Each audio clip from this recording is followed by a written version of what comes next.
Bonjour les enfants, c'est papa. Mon mur est un asile psychiatrique à ciel ouvert et ma salle d'attente est toujours bondée. Bienvenue à la clinique les enfants. Lui les enfants, il s'appelle Alain Foguet. Le Tché Alain Foguet. La première fois qu'on l'a arrêté et qu'il a pris 10 mois de prison, la première fois qu'on l'a arrêté, il n'avait rien fait. Nous-mêmes, on avait même marché. Alain Foguet partait de commissariat en commissariat pour référencer chaque marcheur où il est enfermé, dans quelle prison il est enfermé. Donc il était dans tous les commissariats, c'est lui qui partait à nous repérer, Alain Foguet. Il n'avait même pas marché. Pas du tout. Il était là pour prendre soin de tout le monde. Il a pris 10 mois de prison. La deuxième fois qu'on l'a arrêté, les badauds sont partis dans la maison du président le Maurice Kamto. Ils ont allé encercler sa maison. Alain Foguet a démarré de chez lui. Il est arrivé devant la maison de Maurice Kamto. On l'a arrêté. On l'a laissé Maurice Kamto. On l'a arrêté lui, Alain Foguet. On l'a ramené à Kondengui. Parce que pour intention de marcher, parce qu'il avait dit qu'il va encore marcher. Pour intention de marcher, on l'a arrêté, on l'a amené à Kondengui. On lui a donné 7 ans de prison pour insurrection, trouble à l'ordre public, tentative contre l'État, complot. Il a pris 7 ans de prison. Un préfet tape sa propre femme avec les mains. Il assassine avec ses mains. Il paye 52 000. Il rentre chez lui. Pourquoi? Parce qu'il est membre du RDPC. Parce qu'il est préfet. Imaginez-vous seulement que Alain Foguet, qui n'a même pas levé la main sur quelqu'un, il a pris 7 ans. Et quand tu fais la politique, tu peux prendre 7 ans. Donc, mais lui, le préfet, il est politicien, mais du côté RDPC. Il a payé 52 000. C'est-à-dire que quand tu es du côté du RDPC, la vie d'un homme ne vaut rien pour toi. Tu payes 52 000, tu payes. Tous les gens qui s'affranchissent de la loi, il faut être du RDPC pour que la loi ne te touche plus. Il faut être un affidé du système pour que la loi ne te touche plus. Francis Ngannou cogne une fille avec la moto. Parce qu'on ne parle plus de ça, on a les problèmes les plus importants. Quel problème on a de plus important que la justice? Quel problème on a de plus important que la justice et le respect de l'état de droit? Que des citoyens sont égaux les uns les autres, que le peuple est un. Quel problème le plus important avons-nous? Si nous avons ce problème aujourd'hui, c'est parce que chaque personne peut aller se réfugier, parce que la classe des Francis Ngannou existe. Si on a les problèmes où il y a les misérables aujourd'hui, c'est parce qu'il y a la classe des oppresseurs.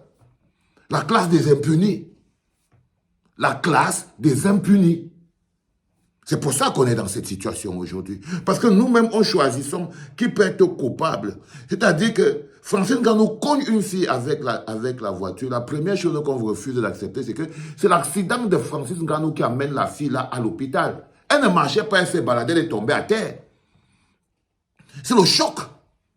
Seulement dans le choc là, personne ne fait la moindre enquête pour savoir si Francis Ngannou était en vitesse, s'il n'était pas en vitesse, s'il était sous alcool, ou bien s'il n'était pas sous alcool, s'il était addict à quelque chose ou pas. Personne, il n'y a pas eu de constat. Il n'y a pas de constat, il n'y a rien. Pourquoi? Parce que c'est Francis Ngannou. On est à 8 jours plus tard, même un communiqué, il n'a pas fait. Ça s'appelle l'arrogance de quelqu'un qui est protégé par le cabinet civil. Ça, c'est l'arrogance de quelqu'un qui est protégé par le cabinet civil. Rien d'autre. Parce qu'à l'heure-ci, logiquement, le peuple a besoin de savoir. Et c'est le peuple-là qu'on est en train de construire. Un peuple qui ne se cache pas, un peuple qui n'est pas corrompu, un peuple où un riche ne peut pas faire de la vie d'un pauvre ce qu'il veut.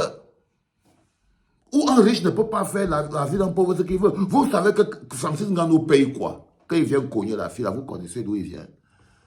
Est-ce que c'est la première fois que Ngannou vient ici à la clinique? On lui dit que le prix du karma, c'est quelque chose qui est extraordinaire.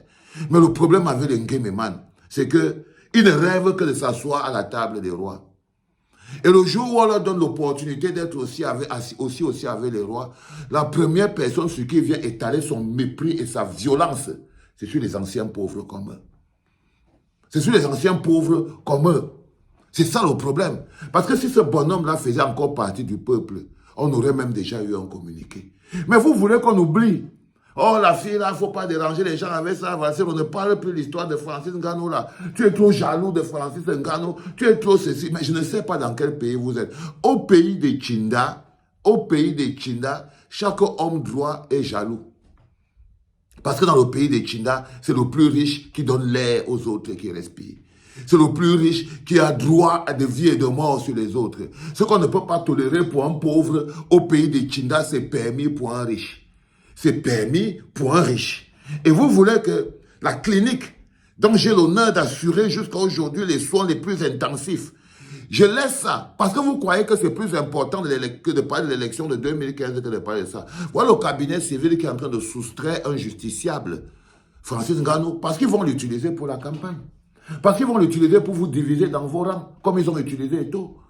Pour vous diviser, parce qu'on sait qu'à l'intérieur de vous, on peut utiliser l'amour que les gens ont pour vous planter comme un loup au milieu de la bergerie, pour que vous divisiez les gens parce qu'ils ont de l'amour pour vous. Donc vous installez l'injustice, vous installez la corruption, vous installez le trafic émotionnel et vous travaillez pour la conservation de pouvoir. Parce que si ce monsieur était un homme important, un gars qui a de la classe, sauf qu'il ne peut pas se cacher derrière les babouques comme il est en train de se cacher là.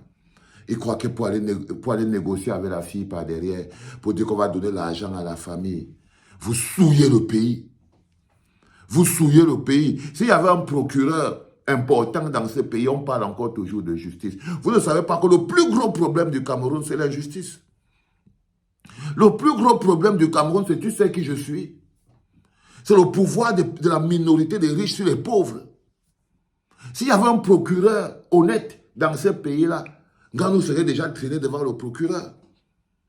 Et croyez-moi, même la famille aujourd'hui, elle a décidé de fermer la bouche. Parce que quand le cabinet civil, la famille, ils se sont tous corrompus. La seule personne, c'est l'âme de cette fille qui est donc vendue en ce moment, peut-être pour que sa famille reste manger plus tard. Vous vous taisez parce que vous vous dites non, il ne faut pas parler de ça, ce n'est pas bien. Vous faites de l'acharnement sur Francis Ngannou. En fait, c'est l'hôpital qui a fait le problème et tout. C'est l'hôpital on a des informations disant que l'hôpital a fait un faux diagnostic, l'anesthésie n'a pas pris, patati. Vous inventez tout ce que vous voulez. Oui, je ne dis pas que les hôpitaux du Cameroun, ça vaut la peine. Je vous dis que c'est moi qui ai écrit qu'on évente les enfants dans ces hôpitaux-là. C'est moi qui ai écrit l'histoire de la chanson Moné Koumatekel. C'est moi. Vous ne m'apprenez pas le Cameroun. Mais ça ne va pas être que chacun... Donc vous n'avez pas profité de la pluie pour chier sur le torrent.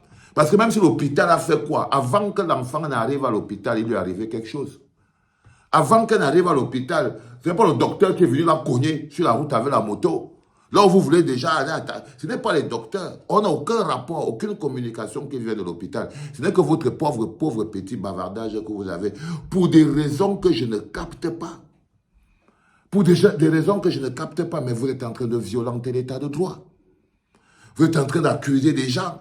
L'hôpital est là, l'hôpital ne communique pas. La personne qui a cogné même Francis Ngannou ne communique pas. Aucun journal au Cameroun n'en parle.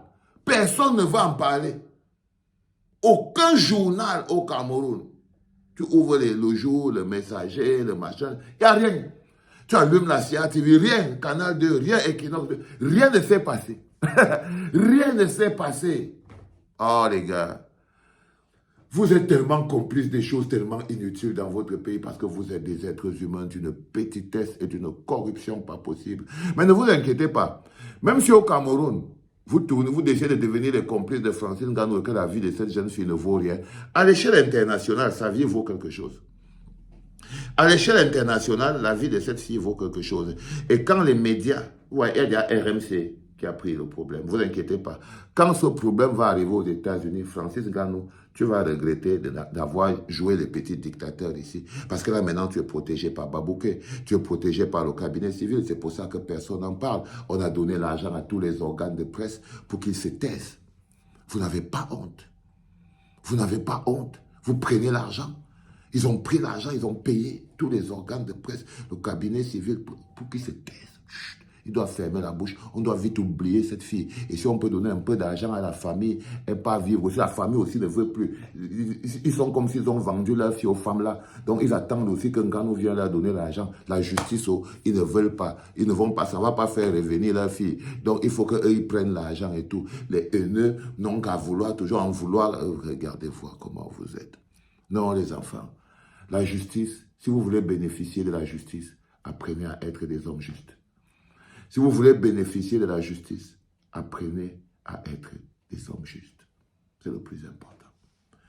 C'était pas par les enfants.